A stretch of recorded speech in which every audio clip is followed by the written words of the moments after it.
And all we're doing is rolling that edge back into place on this knife. So if you see us sharpen our knife, tune it up on the steel, and we're not cleaning it afterwards, that's because it's not producing any metal flakes.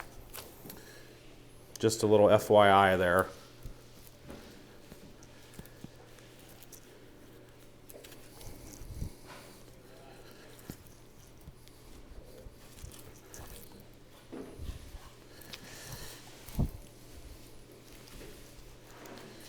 Get these back ribs off of here.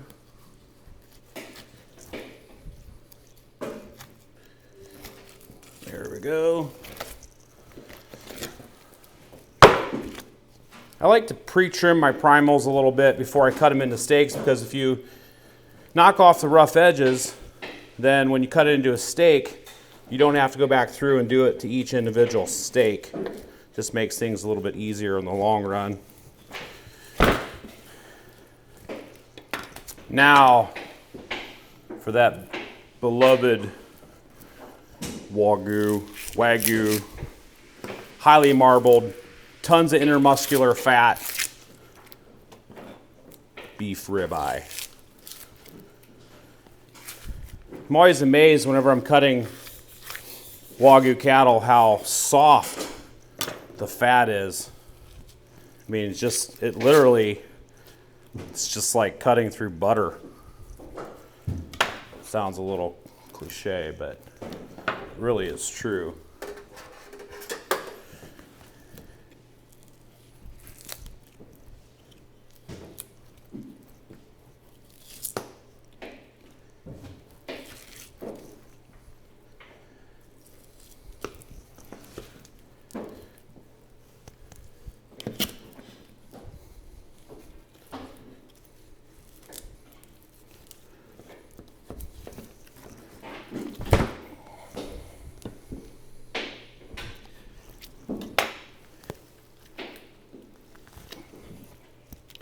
Now with this back fat on here, this is when I really have to get those forearms working. Get that separated. A little bit of help with my knife.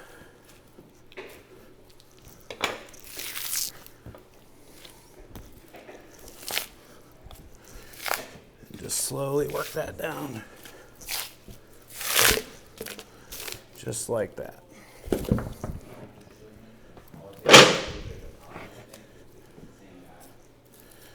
Pull this yellow cord out. Whoa.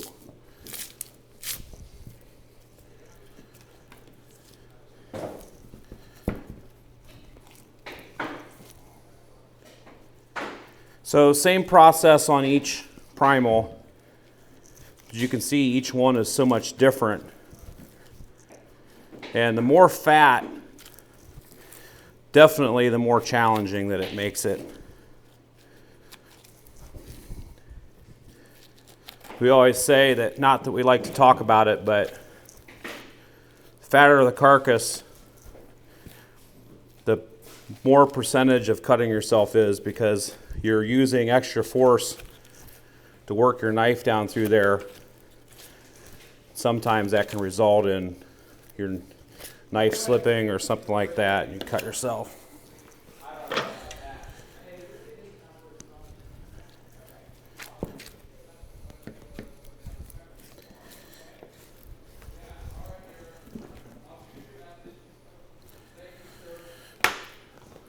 And there you have it.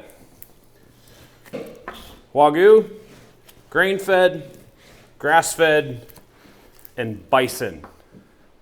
Who wants to see these cut into steaks? I know I do. 10-inch Victorinox, it's gonna do the trick. We're gonna start with the bison.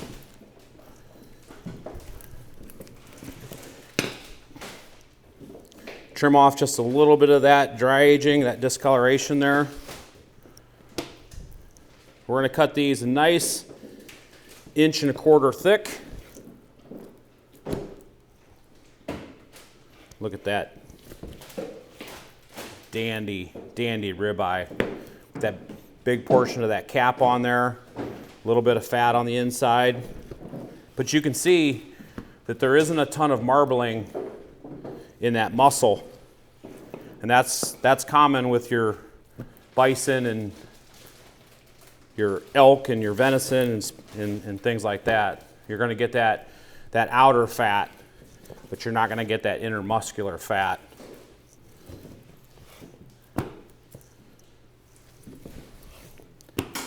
And I can tell bison is super tender.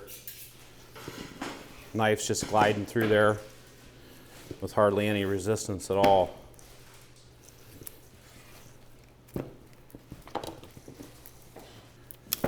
Grass-fed beef is up next. Let's move my bison out of the way. Boy, if you were at a weekend cookout and these were laid out in front of your guests, I know they'd be in for a real treat. So there's the bison. My tag on there. Same thing with the grass-fed. Trimming off that dry aging portion.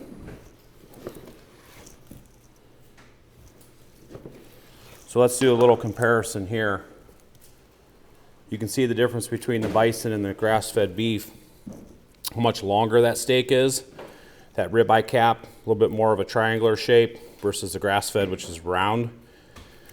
Grass-fed beef has a little bit different color to it. Bison is a little bit more darkish red, has that irony look. Grass-fed, both of them are super lean. A little bit more of the fat on the inside of that cap, a little less here with the grass-fed. Still very minimal intermuscular fat on either of those. But beautiful steak nonetheless. Here again, I can tell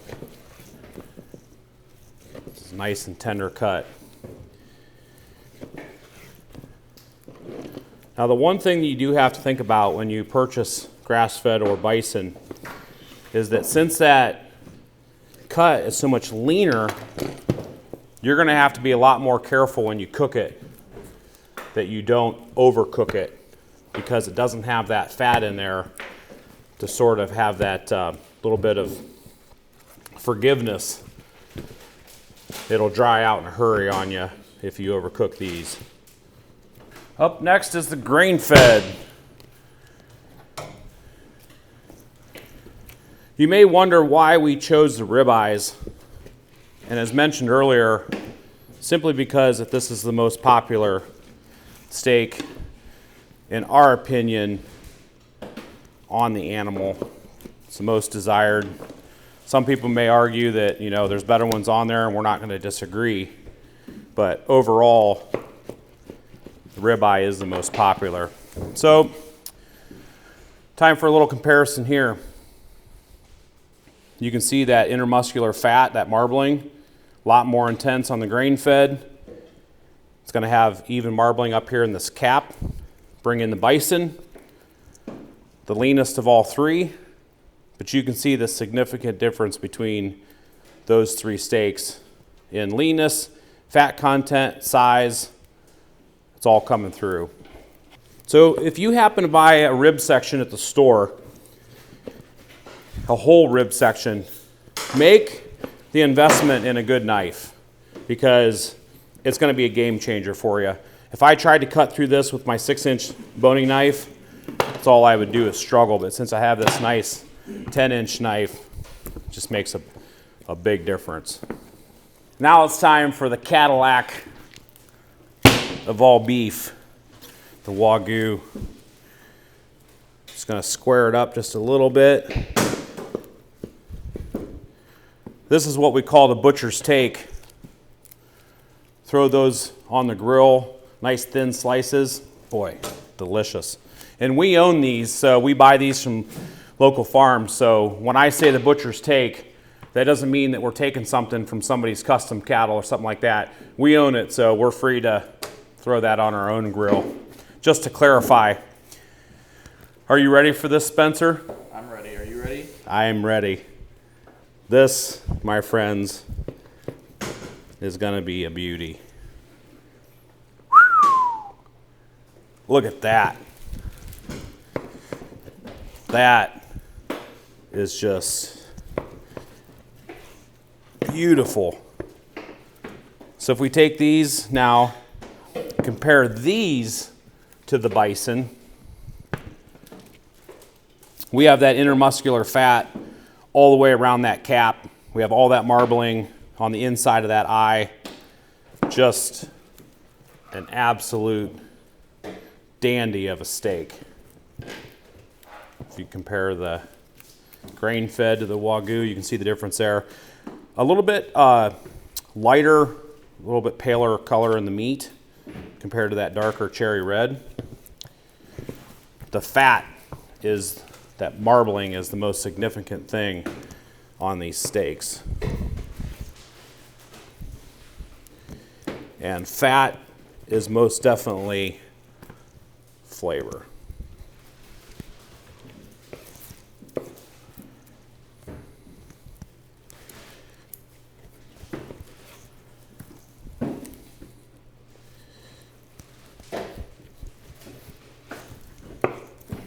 Just absolute beauties.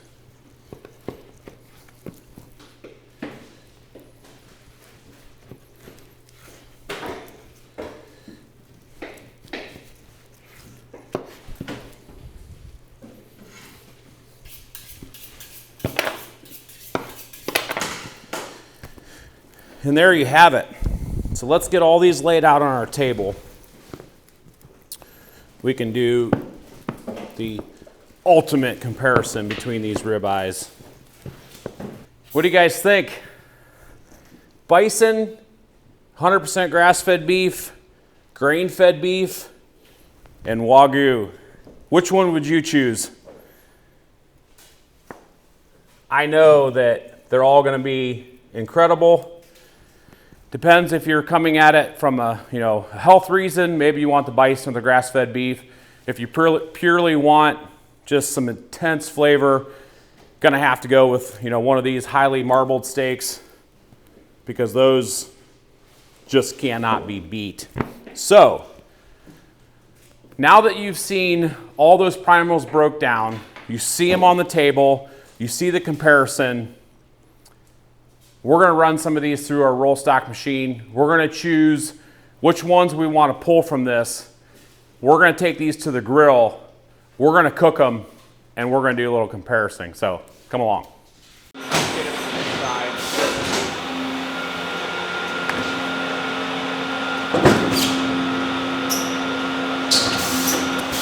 think that one's got my name on it. I think I can handle it, bro. Your job's done. Except when it comes to eating. Yeah, I do need to eat one.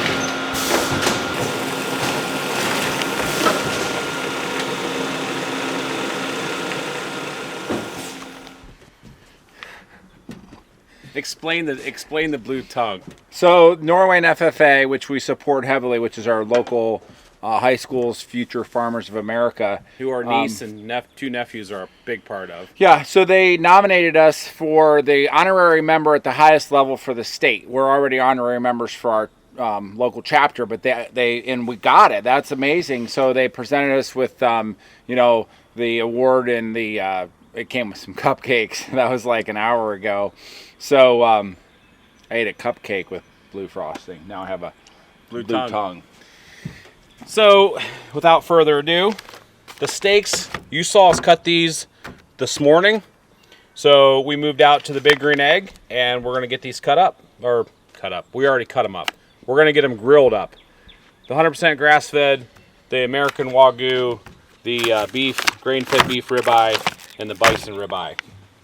So I've let these set out at room temp for about 45 minutes. And now all we're gonna do is get a little bit of olive oil on them. Get these packages opened up. Some people wonder why we package them if we're just gonna be cooking them.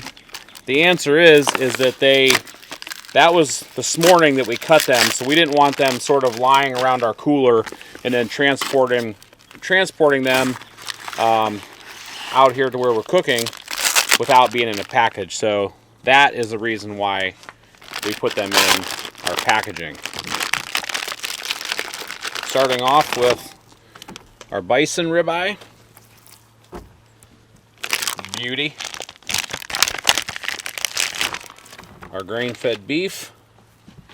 Another beauty.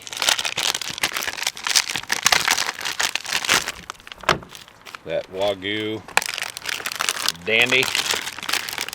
Last but not least, that grass-fed ribeye. Now all we're going to do is put just a little bit of olive oil on these, on that outside surface. A little extra virgin olive oil. Give them a flip. Today with grilling these, we're not going to do anything super fancy as far as a reverse sear or anything like that. We're simply just going to just pretty much straight grill them. We got the grill up to about 400 degrees. And then we have our cast iron grates in there. And we're just going to do a nice grill. It would help if I opened my bottle of seasoning before I tried to shake. It's what little brothers are for, carrying their big brothers around. Absolutely. So we're going to put a nice even coating. Not too super heavy, but just a nice flavor of the original blend on there. And we're going to season them with the same flavor of seasoning for all 4 different steaks. And this isn't really going to be a winner. We're not going to pick a winner. We're just going to go through and sample them and tell you the differences, the juiciness, the tenderness, the flavor profiles, fat content, and etc. But this original blend has a nice blend of spices in there to give it an even flavor profile throughout.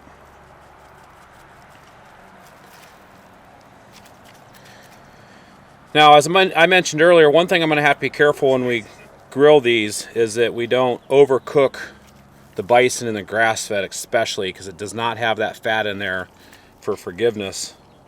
So these we're going to have to pay real close attention to. I'm not going to want to take these much over probably that 130 degree range because I want a nice medium rare inside. Now that we're seasoned, our grill is pegged right at 400 degrees. And we're simply just going to lay them on our grates. Scott, I need you to help me remember where we placed them. Grass-fed, Wagyu, grain-fed, bison. So just remember, grass-fed, bison, Wagyu, grain-fed. Not a problem. It's time to do a little 45 degree turn.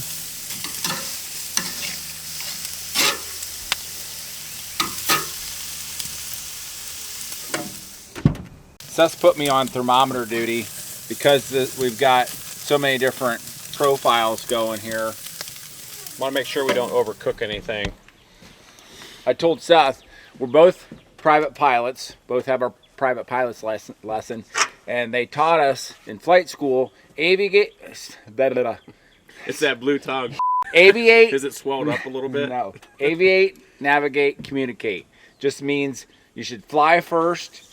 Like if you have an engine out, fly the plane, look for a place to land, then start telling people about your problem. So I told him, I was like, focus on cooking. I'll help you out. And they're looking awesome. Better double check that grass fed.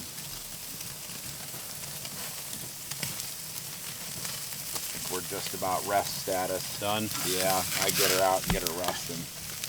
Bison is right behind it. Did you test him? Did you test him? I did. Let me test him. Sorry. I'll throw you off this deck.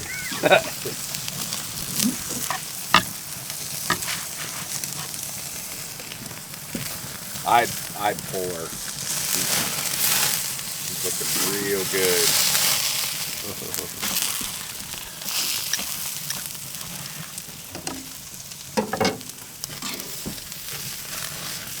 So the only one we have left is that grain fed.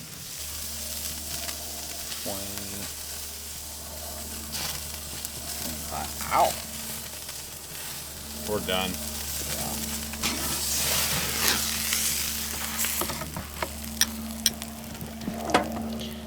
And there you have the steak cook. Grain fed, Wagyu, bison, grass fed. Rest and eat. Rest and enjoy. We're gonna move indoors. We're gonna take this party inside and we're gonna sample some. We've rested the steaks. Now it's time to sample them. Bison, grass-fed, grain-fed, Wagyu. We're gonna start with the bison. We're gonna work our way down through. Like I said, this isn't really a challenge to see which one is best. We're just gonna go through them. We're gonna discuss flavor profiles, tenderness, etc. You ready?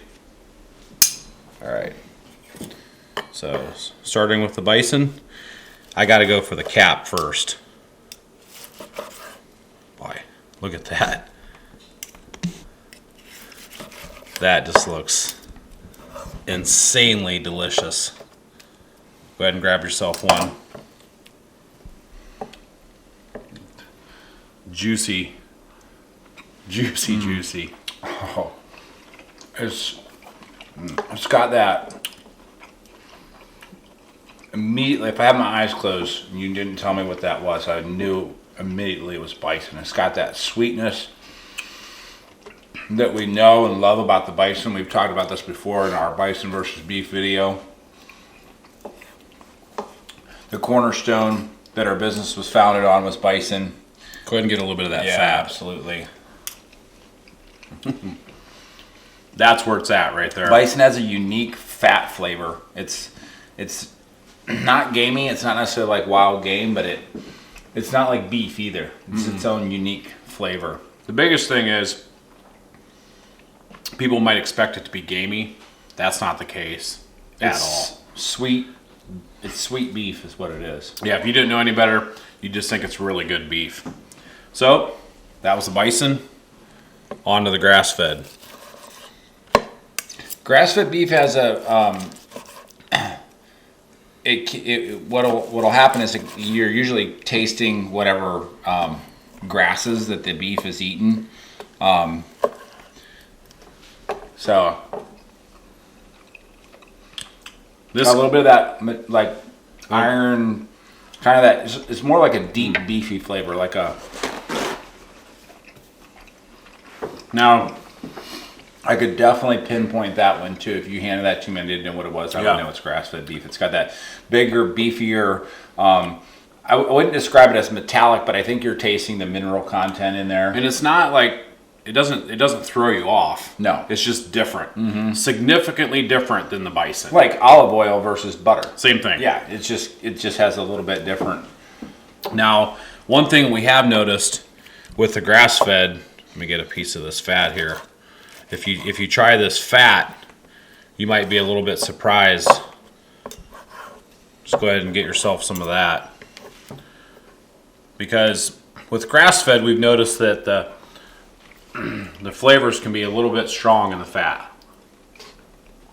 Not much there. Not bad. Getting a little bit of the dry agedness because that one was in Yeah. the cooler for a little bit longer. A little bit of that the caramel nutty flavor that it can take on when it's been dry aged for a period of time. Yeah. So if you are going to pick up any of the the more intense flavors, it's going to be in that fat. And in this one, like Scott said, we didn't notice that.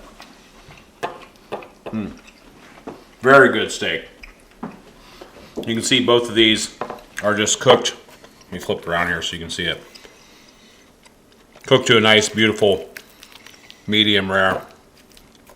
We want to be certain that we didn't overcook these. This is a really tough job that we have, Seth. Isn't it?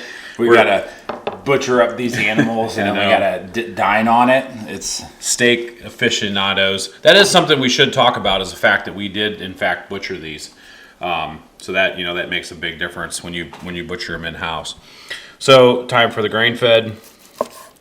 And here again, I'm just going to hit this cap because that ribeye cap is certainly our absolute favorite on a ribeye steak. I'm expecting like a little bit more of a buttery flavor. Yep. More like what you're used to at a steakhouse, pretty much. Yeah. Like Now, we didn't use any butter on these. We didn't use any toppings. There's no sauteed mushrooms. There's no caramelized onions. We're just eating steak that was grilled with the original seasoning, some olive oil on the big green egg. And if you set this in front of anybody, they would just be absolutely blown away. It's fine dining, in my opinion. It is. I'm enjoying it. Something different, like you said about, the fact that we butchered it, so we know everything about it. Now, let's go for just a little bit of that fat on that. It's just going to be like eating a little slab of butter. Very mellow, very melt in your mouth type. Yeah, very good. Better grab another piece because I'd hate to see these sit there and get cold. Wow, outstanding.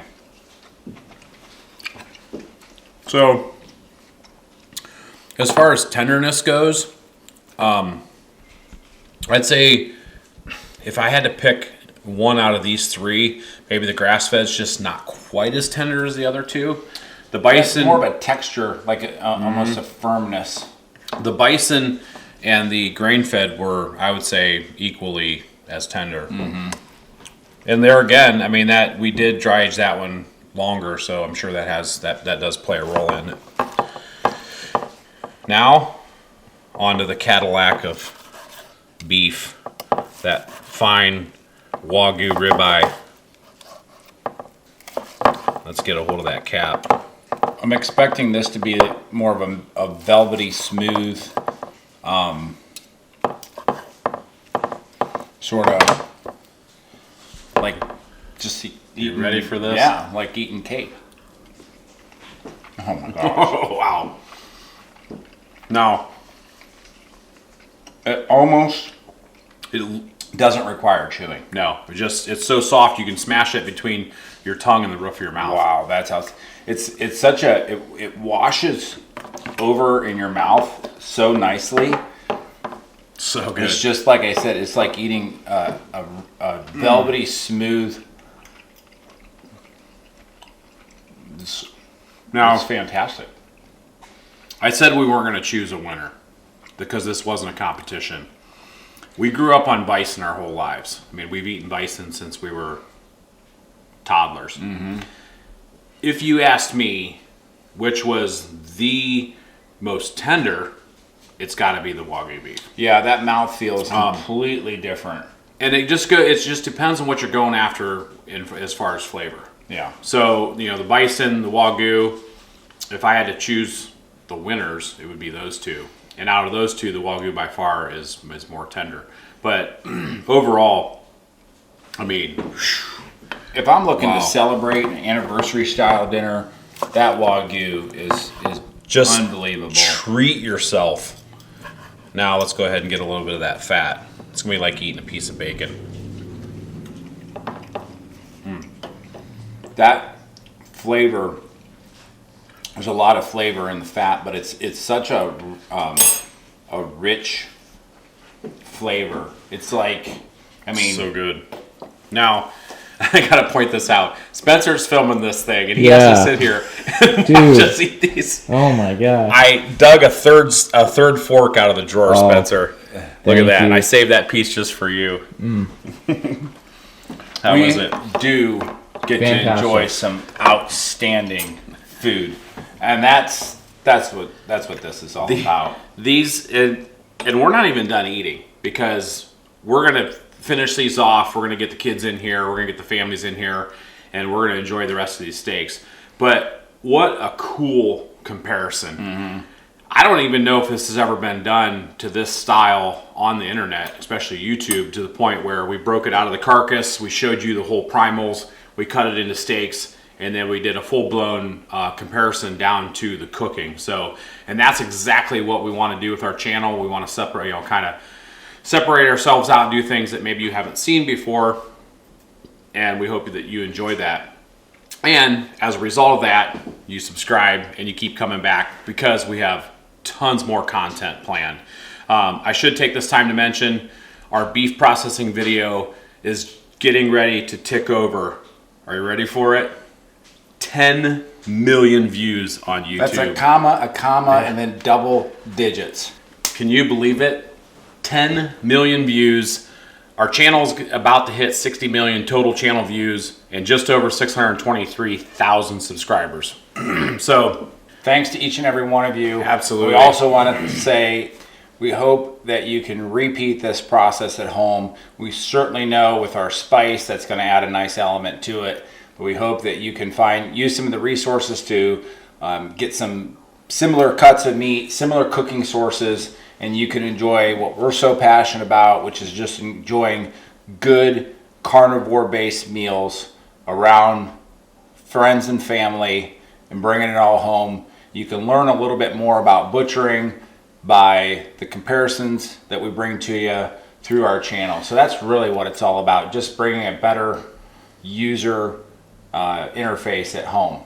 The interesting thing is we didn't grow up eating a lot of steak. And we didn't eat it. We couldn't afford it. But we grew up on a dairy farm, and the animals that we had processed weren't suitable for steak. So we were eating hot dogs and hamburger helper and things like that. So our parents, maybe they didn't know how to cook a perfect steak. So if you follow these techniques, we hope that you can cook the perfect steak at home. Hopefully you're a little bit more educated on where they come from, the different species to go out and purchase, and then how to cook it. So we hope you enjoyed. There's tons more to come. We come up with these ideas for these videos throughout the day while we're processing. Scott and I, Sean, Spencer, we're talking. We're like, hey, let's do this for a video. And this was one of them. We hope you enjoyed it. Don't forget, follow us on all the other social media channels, Facebook, Instagram, TikTok. You know the deal. Don't forget to subscribe. Thanks for watching. Until next time, see ya. We mentioned earlier in the video, the number one question we get on YouTube is, can we buy your meat online? The answer is no. We're just logistically, we're not set up for that.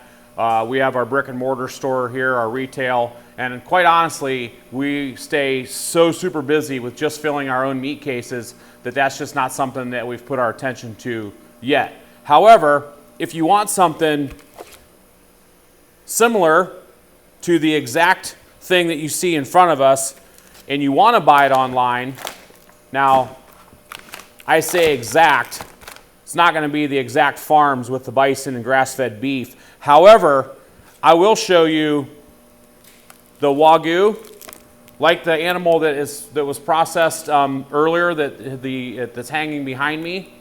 Secura Farms, you can in fact get the exact type of steak or ground meat, things like that, off of their website. We're going to put a link in, securafarms.com. Go check them out. You can order it. So what we're trying to do here is we're giving you options to buy this online since we don't ship. Secura Farms for the Wagyu. Grain-fed beef, we've partnered with E3 Ranch. Check out e3ranch.com. Fantastic company, and I just happen to have some ribeye steaks or some ribeye sections in front of me. And let's say you hopped on their website and you ordered something from E3 Ranch. This is what you're going to get. So you can see that marbling in that steak is just superb. Even more so than the grain-fed that we cut from our own cattle. So just want to give you a quick option here. Like I said, we're going to throw these links in the description. That way our viewers, if they don't live local to us, they can hop online and you folks can order it from one of these companies who we've tried their products, we've met these guys, and we would highly, highly recommend going to their website and getting some for yourself. So, Wagyu cattle, Secure Farms, grain-fed beef, E3 Ranch. We're going to put the links in. Now it comes to the 100% grass-fed and the bison. Greensbury Market. They have a website. You can order all kinds of items from the website, just like you would find in our retail store. And a couple of those happen to be bison and 100% grass-fed beef. So I don't have those primals in front of me to cut for you, but they're going to be very similar to what we offer in our store. That pretty much covers it. Greensbury Market for the bison and 100% grass-fed beef. E3 Ranch for the grain-fed. Secure Farms for the Wagyu. Go check them out. Get something ordered. Get it on your grill. I can promise you, you won't be disappointed.